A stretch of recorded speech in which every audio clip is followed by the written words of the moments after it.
The Department of Health reiterates that there is no let-up in their close monitoring of foreign arrivals to prevent the entry of the deadly Ebola virus into the country. Hajji Kaamiño reports. The Department of Health reiterated that they are doing everything to make sure that Ebola virus won't invade the Philippines. DOH reported Ebola cases in Liberia, Sierra Leone, Nigeria, and Guinea. Health Secretary Enrique Ona pointed out poor healthcare system as a factor in those countries.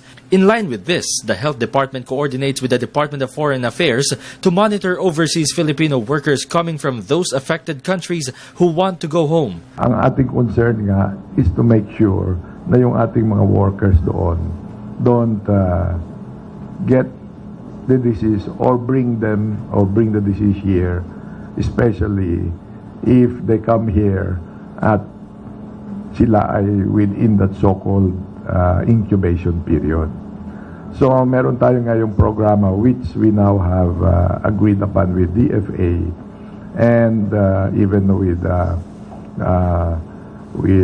DOLE.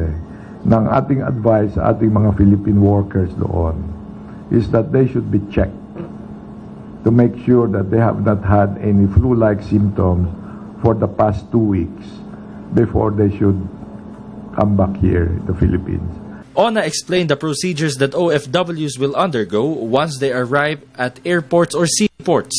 They have to fill up a form kung saan sila, anong countries ang pinanggalingan during the past, let's say 3 weeks or so, and whether they have any symptoms of yung mga tinatawag nating flu-like symptoms, meaning fever, cough, body aches, diarrhea, maybe even throat pains.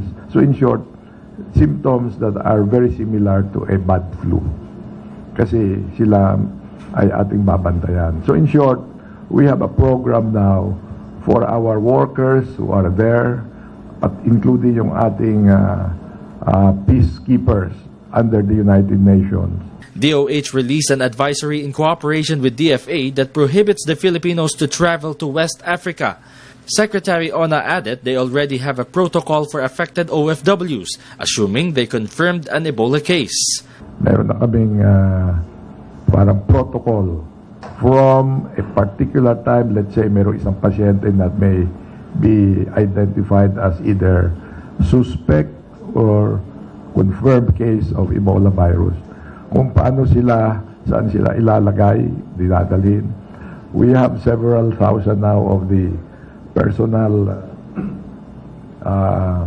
yung personal garments na ginagamit for the care. And at the same time, we have already, for example, 4 negative pressure rooms sa RITM, yun ang ating Research Institute for Tropical Medicine. Meanwhile, DOH stressed the importance of frequent hand washing to prevent the risk of having Ebola virus and other diseases. For the People's Television Network, this is Hajji Kaamiño.